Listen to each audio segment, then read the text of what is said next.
Oi, tudo bem? Chegamos ao dia 20 da nossa jornada de leitura da Bíblia comentada em 365 dias, na ordem cronológica. Muito obrigada pela sua companhia. Eu sou a Tati e nós estamos usando a Bíblia de Estudo Joyce Meyer com comentários da autora. Hoje nós continuamos no livro de Jó, dos capítulos 14 ao 17. Que Deus nos abençoe. Capítulo 14. O homem nascido de mulher vive pouco tempo e passa por muitas dificuldades. Brota como a flor e murcha. Vai-se como a sombra passageira, não dura muito. Fixas o olhar num homem desses? E o trarás à tua presença para julgamento? Quem pode extrair algo puro da impureza? Ninguém. Os dias do homem estão determinados. Tu decretaste o número de seus meses e estabeleceste limites que ele não pode ultrapassar. Por isso, desvia dele o teu olhar e deixa-o, até que ele cumpra o seu tempo como trabalhador contratado. Para a árvore, pelo menos, há esperança. Se é cortada, torna a brotar, e os seus renovos vingam. Suas raízes poderão envelhecer no solo e seu tronco morrer no chão. Ainda assim, com o cheiro de água, ela brotará e dará ramos como se fosse muda plantada. Mas o homem morre e morto permanece, dá o último suspiro e deixa de existir. Assim como a água do mar evapora e o leito do rio perde as águas e seca, assim o homem se deita e não se levanta. Até quando os céus já não existirem, os homens não acordarão e não serão despertados do seu sono. Se tão somente me escondesses na sepultura e me ocultasses até passar a tua ira, se tão somente me pusesses um prazo e depois te lembrasses de mim, quando o homem morre, acaso tornará a viver? Durante todos os dias do meu árduo labor, esperarei pela minha dispensa. Chamarás e eu te responderei. Terás anelo pela criatura que as tuas mãos fizeram. Por certo, contarás então os meus passos, mas não tomarás conhecimento do meu pecado. Minhas faltas serão encerradas num saco. Tu esconderás a minha iniquidade. Mas assim como a montanha sofre erosão e se desmorona, e a rocha muda de lugar, e assim como a água desgasta as pedras e as torrentes arrastam terra, assim destróis a esperança do homem. Tu o subjugas de uma vez por todas, e ele se vai. Alteras a sua fisionomia e o mandas embora. Se honram seus filhos, ele não fica sabendo. Se os humilham, ele não o vê. Só sente a dor do seu próprio corpo. Só pranteia por si mesmo. Capítulo 15. Ele faz. Então Elifaz de Temã respondeu: Responderia o sábio com ideias vãs? Ou encheria o estômago com o vento? Argumentaria com palavras inúteis, com discurso sem valor? Mas você sufoca a piedade e diminui a devoção a Deus. O seu pecado motiva a sua boca. Você adota a linguagem dos astutos. É a sua própria boca que o condena e não a minha. Os seus próprios lábios depõem contra você. Será que você foi o primeiro a nascer? Acaso foi gerado antes das colinas? Você costuma ouvir o conselho secreto de Deus? Só a você pertence a sabedoria? O que você sabe que nós não sabemos? Que compreensão tem você que nós não temos? Temos do nosso lado homens de cabelos brancos muito mais velhos que o seu pai.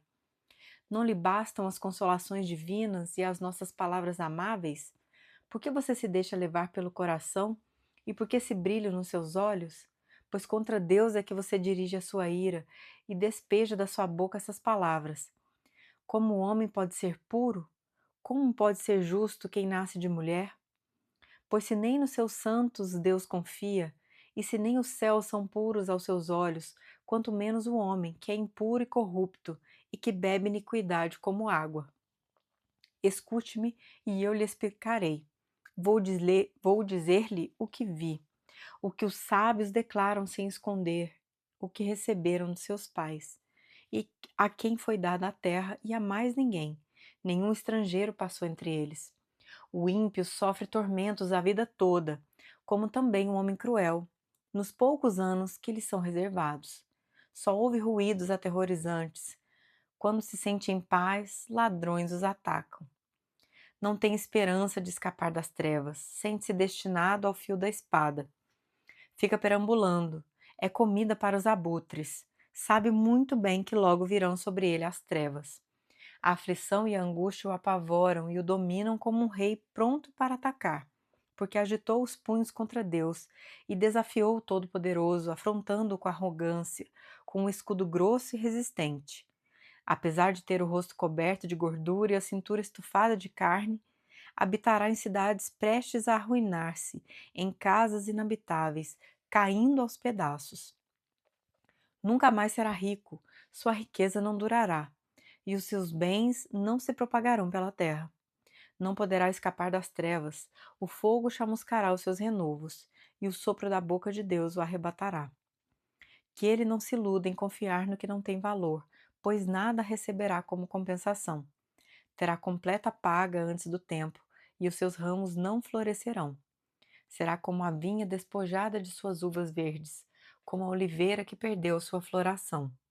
Pois o companheirismo dos ímpios nada lhe trará, e o fogo devorará as tendas dos que gostam de subornar. Eles concebem maldade e dão à luz a iniquidade, seu ventre gera engano. Capítulo 16. Então Jó respondeu: Já ouvi muitas palavras como essas. Pobres consoladores são vocês todos. Esses discursos inúteis nunca terminarão? E você? O que o leva a continuar discutindo?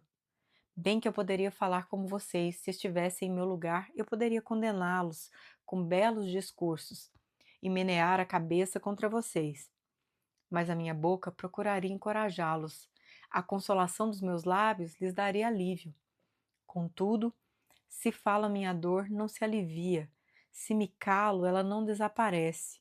Sem dúvida, ó Deus, tu me esgotaste as forças. Deste fim a toda a minha família.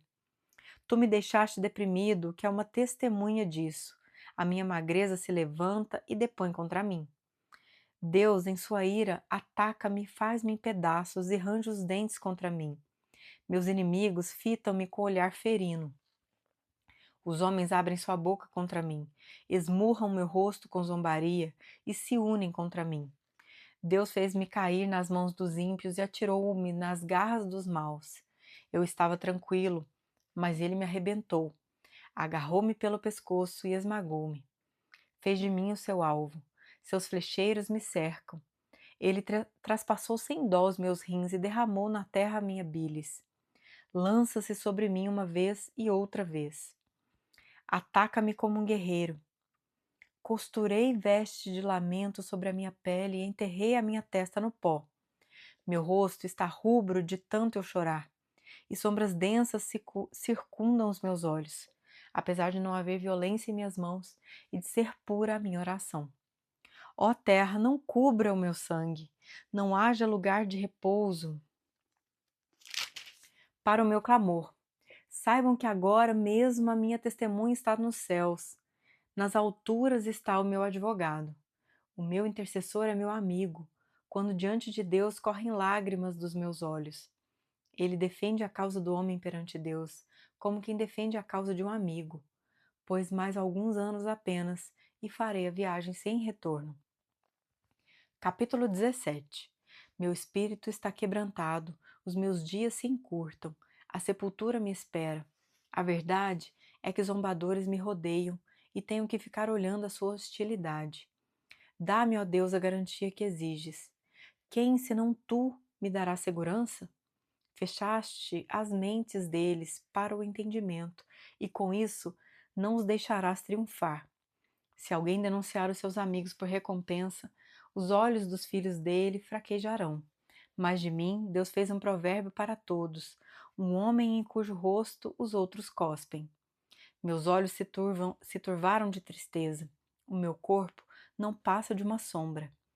Os íntegros ficam atônitos em face disso, e os inocentes se levantam contra os ímpios. Mas os justos se manterão firmes em seus caminhos, e os homens de mãos puras se tornarão cada vez mais fortes. Venham, porém, vocês todos e façam nova tentativa. Não acharei nenhum sábio entre vocês. Foram-se os meus dias, os meus planos fracassaram, como também os desejos do meu coração. Andam querendo tornar a noite em dia. Ante a aproximação das trevas, dizem: vem chegando a luz. Ora, se o único lar pelo qual espero é a sepultura, se estendo a minha cama nas trevas, se digo à corrupção mortal, você é o meu pai, e se aos vermes digo, vocês são minha mãe e minha irmã, onde está então minha esperança? Quem poderá ver alguma esperança para mim? Descerá ela às portas de Sheol? Desceremos juntos ao pó? Esses capítulos não têm comentários da autora. Nós finalizamos o dia 20 do nosso desafio.